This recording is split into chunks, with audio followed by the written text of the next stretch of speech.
Welcome to the 498th episode of the Jami Dulaney Plant-Based Wellness Podcast. My name is Jami Dulaney, and I'm your host. I'm a plant-based cardiologist and endurance athlete living in Southwest Florida for 498 episodes. And I'm still running, and my knees aren't bad. It's amazing. And my toenails aren't too bad. Well, the skin over top of my toes where my toenails used to be is not bad. So I'm back to running. Ramping up my mileage again, did a 10-miler on Sunday, felt good. Ankle is doing really good. Toes don't hurt. Back to wearing ultra temp shoes. Ramping up the mileage to get ready for the long haul 100 the second week of January. We are having beautiful running weather in Florida. Going to actually be in the 40s this weekend in the mornings, but we've been in the 60s in the morning, so that is just absolutely great with essentially no humidity. I can't really remember a fall that's been this nice, so we paid the price with a couple hurricanes, but the fall is really treating us well down here in South Florida. Since I started running, I guess since I signed up for my first marathon way back when, I believe it was 1999 or 2000 in Rome, I've always had a marathon on the books. When I first started, it was one or two a year with some 5Ks and 10Ks and half marathons intertwined. And then I finally graduated to not putting so much space between them and actually joined Marathon Maniacs when you run like a marathon a month or however many. And so got into running more and went plant-based, recovered easier, and so forth. But since changing to running ultras and longer distances, I've upped the ante. I'm not sure whether I can finish or not. It's out there. A lot of things can go wrong in 30 hours. So the mental game comes much more into play during training than just during the race. And not like a lot of other things, sometimes your head can spin out of control as to whether or not this is possible, whether you can do it, whether you're ready, how are you this year compared to last year. And it's amazing what the mind does when you have some apprehension. You start to build a case for the story that you have. Insert plant-based nutrition anywhere you want during this dialogue, but so not being sure and being uncertain, instead of looking for things that make me sure, I look for things that potentially support my story of doubt. Again, an example would be how much I'm running and what pace I'm running this year versus what I did last year. So in my head, I thought, well, after the Rattler, it ramped back up and we were doing a lot more mileage. Maybe I'm not there this year, blah, blah, blah, blah, blah. So I use a Garmin device. So Garmin Connect, you can just scroll back and you can see everything. It keeps records for as long as you want to go back. But I also do a calendar that I write down my mileage and if I did weights every day. So it's simple, 3 miles, 6 miles, 20 miles, weights, no weights, whatever. 0 if I didn't do anything. So I can just look back and see, how many days a week I do something or how many days I've missed or look at mileage from year to year to year. So I keep all those calendars. So I just first thing I did was pull the calendar up and I looked at, Garmin Connect and lo and behold, mileage is pretty close to what it was last year and paces are spot on. So even though I'm, touting that I have this ankle injury, still my pacer's back to where it was a year ago. What I forgot was that our dog 3-0 was just learning to run as far as run on a lead. And so there was a lot of walk stop breaks that really slowed down the pace when I was doing his laps. So that actually slowed me down and, affected my overall training. So I'm actually in pretty good shape. We just have to keep ramping up the mileage for December, and things should be good. And, so I am actually keeping a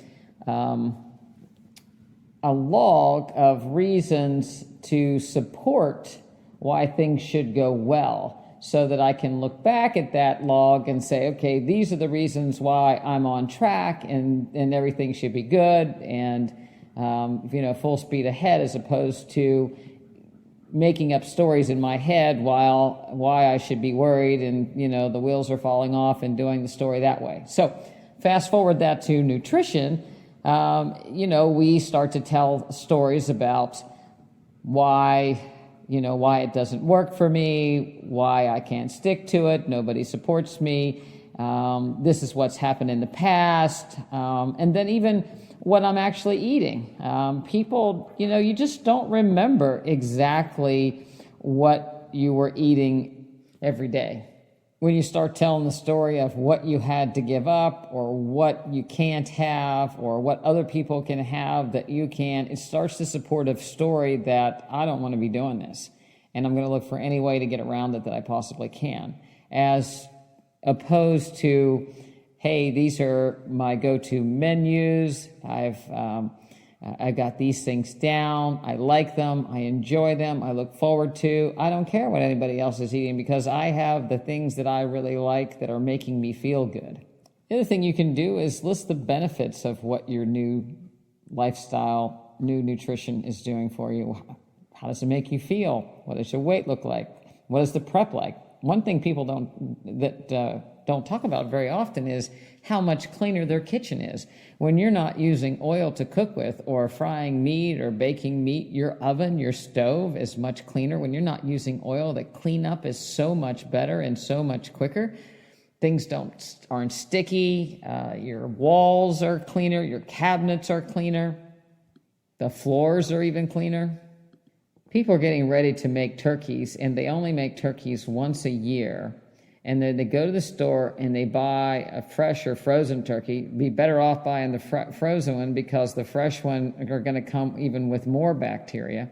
They get this big bird into their house, dripping all over the place. They have to thaw it. A lot of people don't thaw it correctly. It's a recipe for bacterial contamination of the entire kitchen. Things are splashing all over the place. You can't see it. You can know that, it's there unless you're Cloroxing things up as you go. They stuff the turkey with the stuffing, again, contaminating the bread. Hopefully you'll get it up to they'll get it up to temperature so that they kill some of it. But then they go ahead and stick the leftovers in the refrigerator for days on end, only to become more contaminated again and contaminate the whole refrigerator. Today in class, I made a C10 loaf with poultry-type seasoning. That baby's not contaminated with E. coli or salmonella. It will keep in the refrigerator, and I can have sliced sandwiches if I want to with a plant-based roast. And that roast is not big enough that I have to eat, different ways of leftovers for the next week and a half. People do the turkey soup, and they cook the bone, and they do the casseroles and things like that. Are just absolutely disgusting. So you don't have to put up with that. If you do a mac and cheese with a carrot potato cheese sauce, you're getting beta carotene, you're getting vitamin C, potassium. So much better than if you were to use some fatty milk that increases your risk of cancer, and it's full of oil and grease and indigestion and salt. So instead of feeling like you're deprived or you're being tempted, look to change the story around and why you're so lucky that you don't have to do it that way. It took me 10 minutes to prep my loaf today for class, and it takes an hour to bake it. I didn't have to stay in the kitchen all day with the thing. If you look at your previous Thanksgiving menu, mashed potatoes and gravy, again, that gravy from the turkey, grease on there, we do mushroom gravy. Mushrooms have anti-cancer benefits. They have vitamin D. They help your skin. They help build collagen. And again, the potatoes are good for you. You can use some soy milk. Again, phytoestrogens. Nobody knows you made them with soy milk instead of cow's milk. A little miso instead of salt. The miso is fermented soybeans. You get the added fermentation nutrients to your mashed potatoes. Instead of sweet potatoes with marshmallows and brown sugar. How about sweet potatoes with cinnamon? You can even add a little bit of maple if you want to make them sweet and special, but you don't need all those other things to add extra calories that you don't really need or want. The pumpkin pie, we make it with silken tofu. It's fabulous. Sits up nice in a graham cracker crust. Marked decrease in the fat content. Stuffing balls instead of traditional stuffing. A lot of people get that stovetop stuffing. It has over 500 milligrams of sodium in it. Plus, it also has turkey fat in it. Making stuffing balls out of sourdough bread, leeks, celery with some mushroom broth. Fabulous. If you want to get recipes for stuffing broths, you can get our cookbook. We have that recipe in there, as well as the pie, I believe. Rolls with sticks of butter. A little sourdough bread if you want on the side. By eating plant-based, you can cut the calories in half, markedly extreme reduction in fat content, extreme reduction in sodium content, so you'll feel better after you eat as well as the next days and not gain a tremendous amount of weight over the holidays. Having trouble getting out the door for your turkey trot 5K because the weather's not going to be good?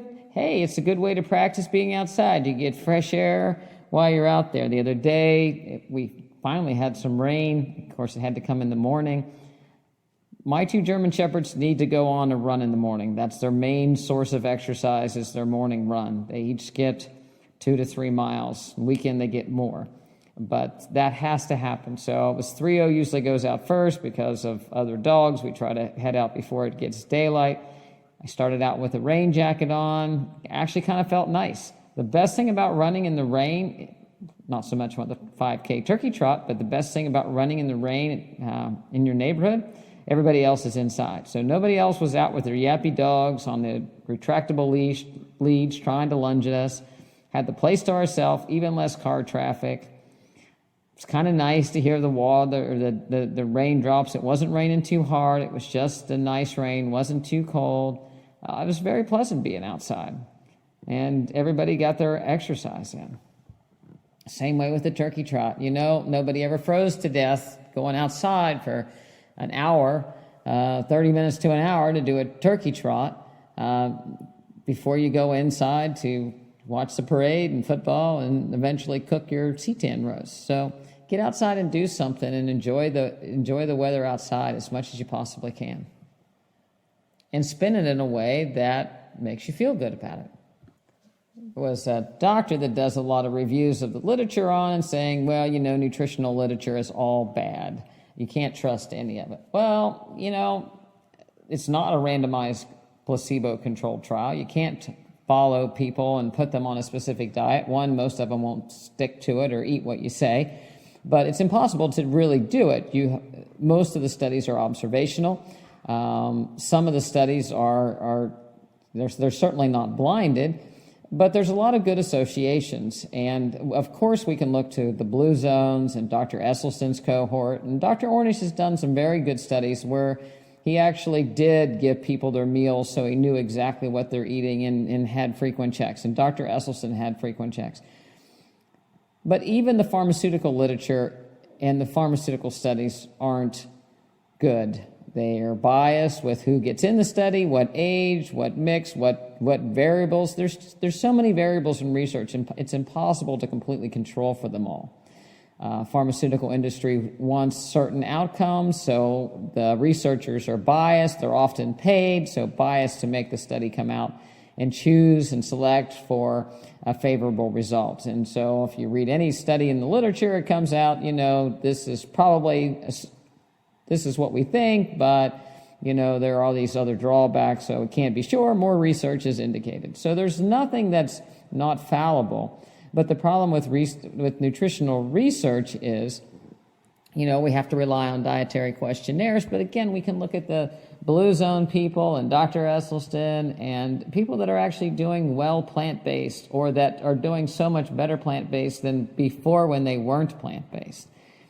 The reality of it is doctors just don't want to have to look at that, because then you have to look to yourself and realize that, geez, maybe I shouldn't be eating that way either.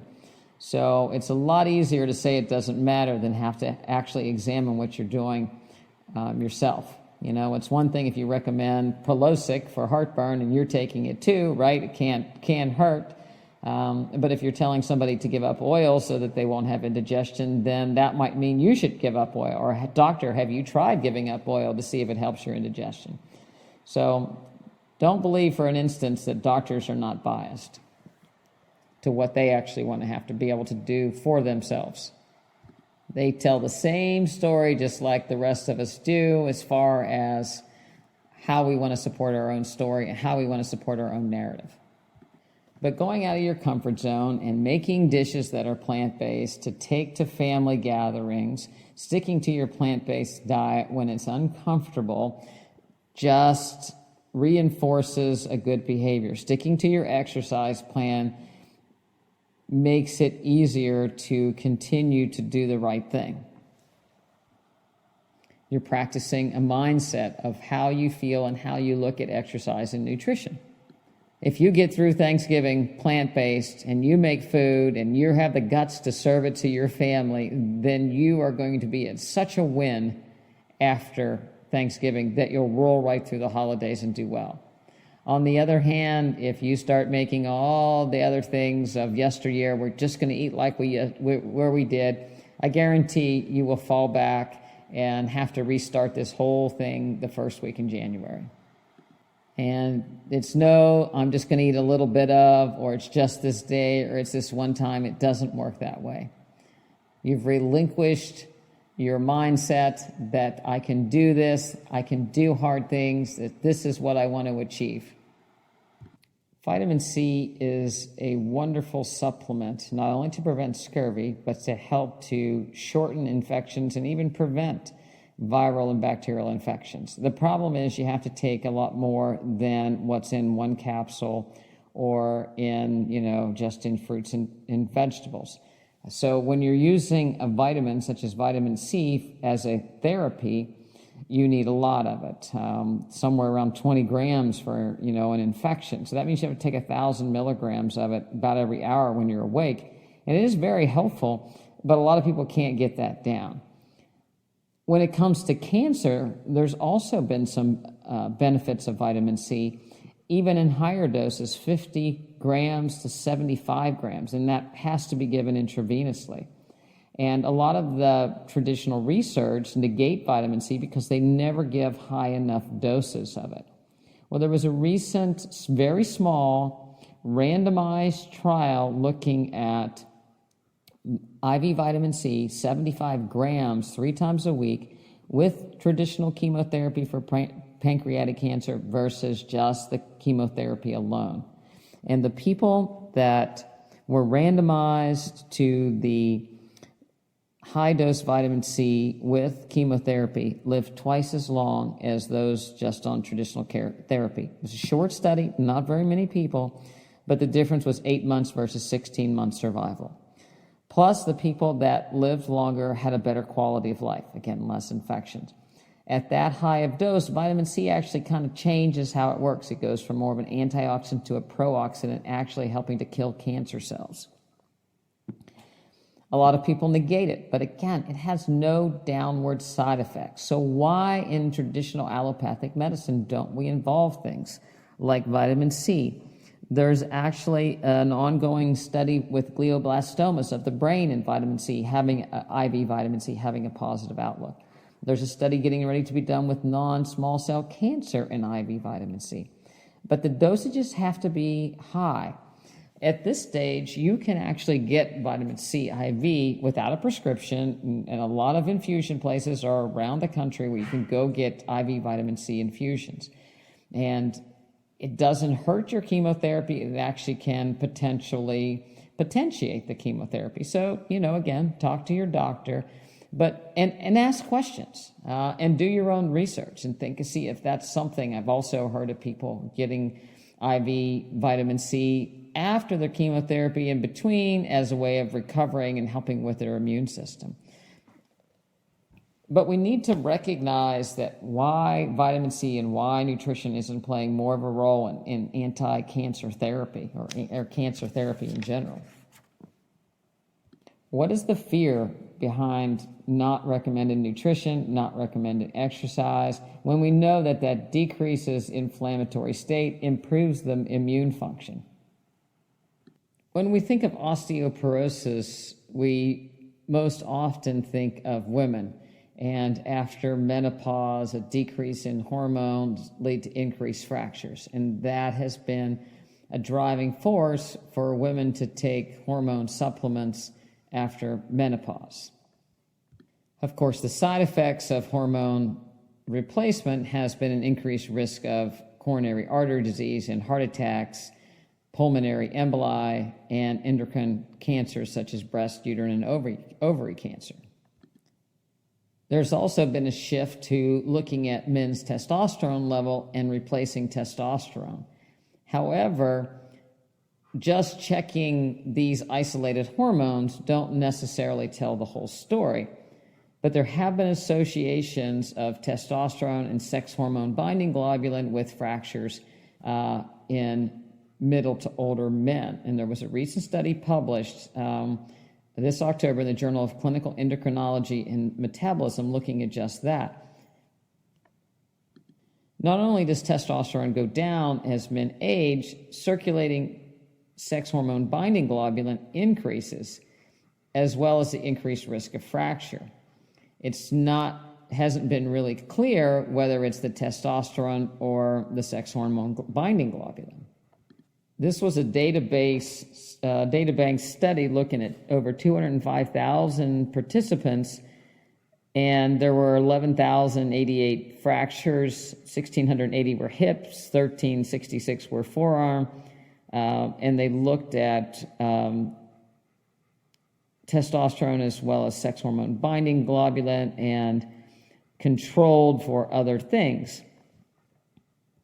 If men had low sex hormone binding globulin, there was a very protective effect at all fractures at all sites. Testosterone appeared to play much less of a role. So it was concluded that it is more sex hormone binding globulin than testosterone is a major fracture for these bone fractures. There have been a few studies that looked at replacing testosterone was associated with increased bone mineral density, but was not really associated with a decreased risk of fracture. There was also a study called the Transverse trial that treated men with testosterone less than 300 who had a high risk of cardiovascular disease with replacement, and what they found was that it actually increased the risk of fracture. Sex hormone binding globulin, SHBG, is a protein that actually binds testosterone, it binds dihydroestradiol, and it actually binds estrogen. When these hormones are bound, they're no longer able to be utilized by other tissues, such as to form bone. Things that increase sex hormone binding globulin as people age, but being overweight, adult onset diabetes, thyroid condition, adrenal conditions such as Cushing, fatty liver disease, and over-the-counter or not over-the-counter androgen steroid use. So again, the bottom line is sometimes we treat a number such as testosterone when really there's a background problem such as sex hormone binding globulin that is the real problem and causing things, and our initial treatments are focused on the wrong thing or the wrong number instead of the underlying cause. A healthy diet, a healthy, well-balanced diet, as well as exercise may go a long way to right some of these wrongs. There's always a backside to pharmaceutical intervention, risk versus reward. And nothing really happens quickly. Things start to drift out of line over time. People's cholesterols don't go up overnight, although I've seen higher cholesterols this year than I ever have in my life with people adopting a more carnivore diet and associated vascular disease to go along with it. But it has been a gradual process for most people, the development of diseases, and most are occurred around nutrition and loss of muscle mass and lack of exercise. The pharmaceutical industries offers a patch to do nothing. a patch to slow deterioration at best, maybe a patch that needs other medicines to slow other deteriorations that the medicine causes. But by no means does it fix the problem or improve quality of life in most instances without a background side effect. However, it's a quick fix and people don't have to participate. The false sense is that they can put the disease or the illness behind them and go on their merry way, but it's not true. The illness continues to take its toll, but it's being masked by a medication. And that's okay, probably for the majority of people that don't really care to participate in changing and doing hard things and making hard adjustments to improve their overall well-being and quality of life. Eating plant-based and exercising on a daily basis is certainly not for everyone, and it's probably will always be in the minority, and people will always poo-poo it and say, you should, you're not getting enough of, and whatever.